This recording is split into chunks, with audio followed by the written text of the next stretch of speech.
Hi bazala bamzitho, welcome to Nkosini Magatseni. I am uMagatseni. Bazala bamzitho, today I just wanted to talk about Uthando Nesithembu Uncut, guys. The scene that is trending, yeah, where Musamseli is posing Umayeni for not wanting or for not loving Uvuyokazi at first.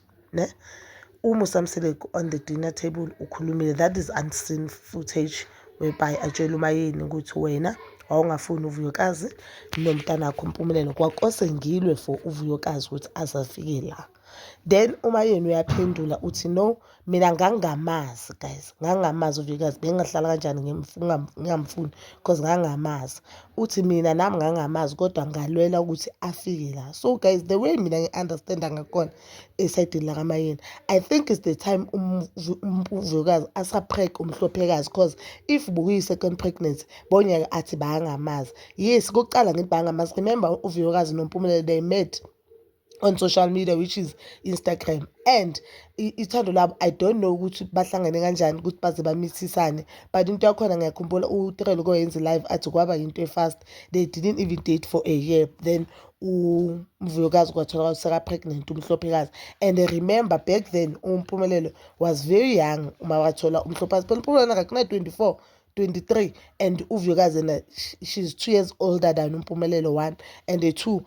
Back then I think uMpumelelo baceda ugrade 12, so maybe uMayeni bakanalento leyo ukuthi kanjani. I don't know why bangafuni uMpumelelo, why bangafuni uVuyokazi, and i-reason yakhe ukuthi bangamazi still angiyitholi as umuntu wesifazane. uMayeni if ubukela Uthando Nesithembu or Ingane Zesithembu, bekakhama across as if umamazala omela amakoti bakhe, umamazala omela amaqiniso abantwana abangaphandle. When she says ningajola naye ningamithi cause manimithela uzomshiya, mina kimi ngibona kangathi umama omele iqiniso, but now uMusamseli kuyaveza ukuthi this person akalimeli iqiniso, ngoba even if bakangamazi but ekugcineni kibo lo mntwana mhlambe sibathumela umlayezo ukuthi umntana wethu uthi uzoba nengane, or nangumntana wethu uthi kuyenzeke kanje, and umntana wowenu that side. So makazothi bakangamazi, still that is not a valid reason for not wanting omunye umuntu. Awukwazi ukungafuni umuntu ungamazi.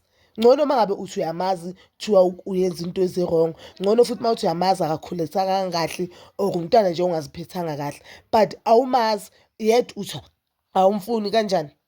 Awumazi uthi awumfuni. So yakaMpumelelo guys ingiconfuse a little bit ukuthi uMpumelelo wayengamfuni kanjani uVuyokazi if uVuyokazi eze ngompumelelo kubo, and now it makes sense ukuthi why uTrelo was disrespecting uVuyokazi ngale ndlela wayemdisrespecta ngayo, just because she knew ukuthi uMpumelelo never loved uVuyokazi, or uMpumelelo don't love uVuyokazi, yingakho bekafeel ama-powers to disrespect uVuyokazi, yingakho bakanama-powers to talk ngale ndlela bakakhuluma ngayo noVuyokazi, and yingakho bakanama-powers because she knew ukuthi mina lo uthi uyangithanda lo yakamthandi, uhlelise nje ukuthi ubabakhe uyamforce ukuthi ahlale noVuyokazi. I'm glad guys ukuthi uVuyokazi chose herself.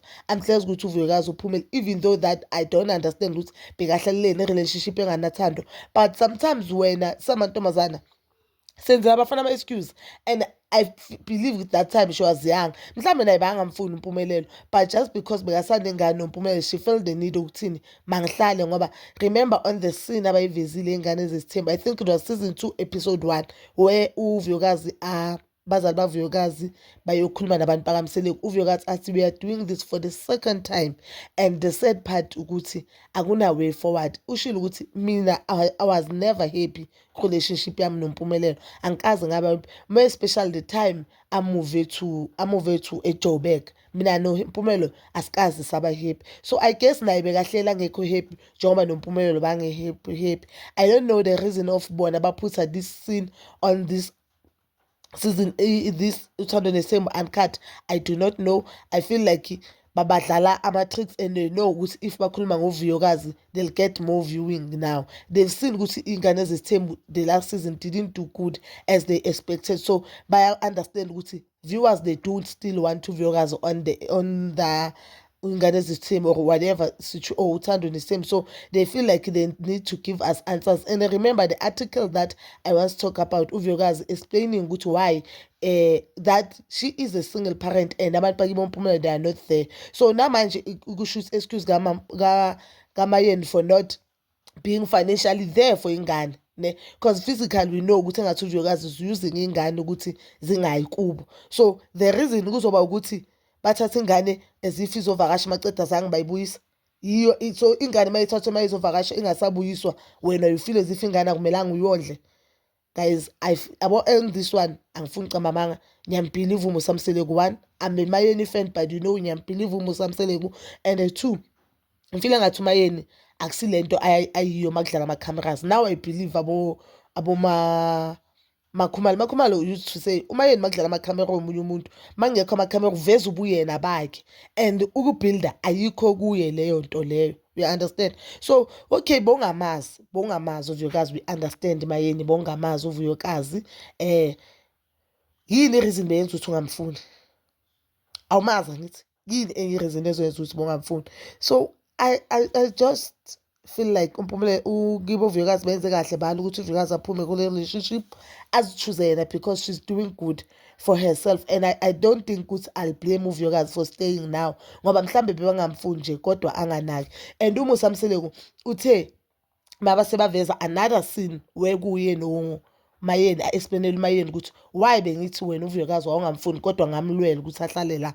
It's because uyamtshela ukuthi umama kaVuyokazi uke wakhuluma nami ukuthi izinto ezenzwa uMayeni noMpumelelo enganini yami azikho right, zibhlungu, abazisho lezo zinto siziyini. And vele uVuyokazi if yena noMayeni relationship yabo bengekho that good, ingane yakhe uzoyithatha. As much as indlela ingane ayithathe ngayo, it was totally wrong and it's so unfair to uMusamseleku lo wayehlelalelwa ingane ukuthi ihlale la ekhaya, lo wayehlelalelwa uVuyokazi ukuthi into zakhe zihamba kahle, lo ohlala ayenzela uVuyokazi iqiniso ukuthi azahlawule umhlophekazi. Ibe unfair, abantu bakibo uVuyokazi babe unfair, and kimi ngifika ngathi bamdelelile uMusa ngoba uMusa kudala beyenzela iqiniso, kodwa bona masomele beyenzela uMusa iqiniso they failed. Because I don't understand ukuthi why kumele bathathe ingane bangatsheli uMusa i-reason ukuthi why ingane mela yami. Angithi bamtshela ukuthi okay uMayeni akamphathi kahle uVuyokazi banompumelelo sharp, but when it comes to ingane, and sometimes guys we may say uMayeni bangamphathi kahle uVuyokazi, kanti uMayeni mhlambe bekatshela uVuyokazi amaqiniso ukuthi girl pack your bags and go. Akusiyiqiniso leli akusiyo impilo le. Yes, mina ngiyayiphila le mpilo, but le akusiyo impilo le akusimpilo, and this is not the life you want for yourself.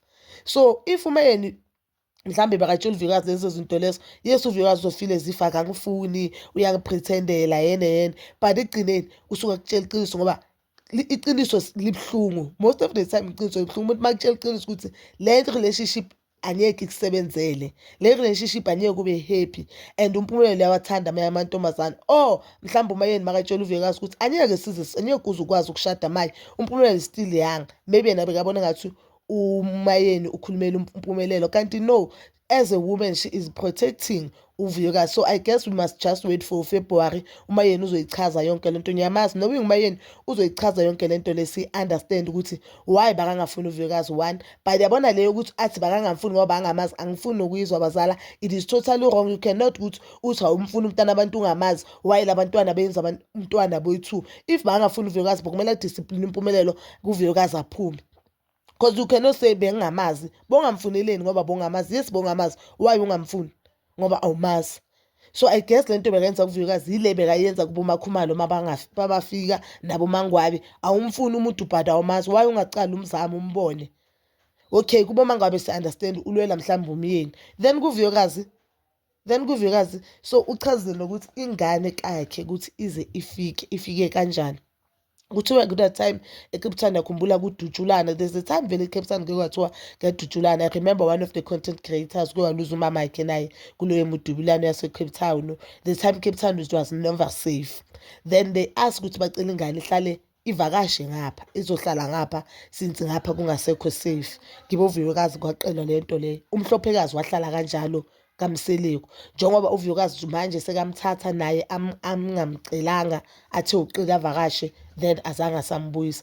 But in this one guys, I feel like umayeni is very wrong. Umpumela niya-understand umpumela novuyokazi okwabo. If umpumela bangasamfuni uvuyokazi mhlambe bekasho uvuyokazi ahlele ngenkani yakhe, we don't know the situation maybe, and ekugcineni angithi uvuyokazi decided to live and choose herself.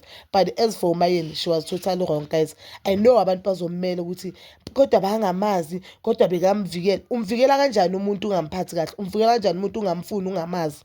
Umvikela kanjani?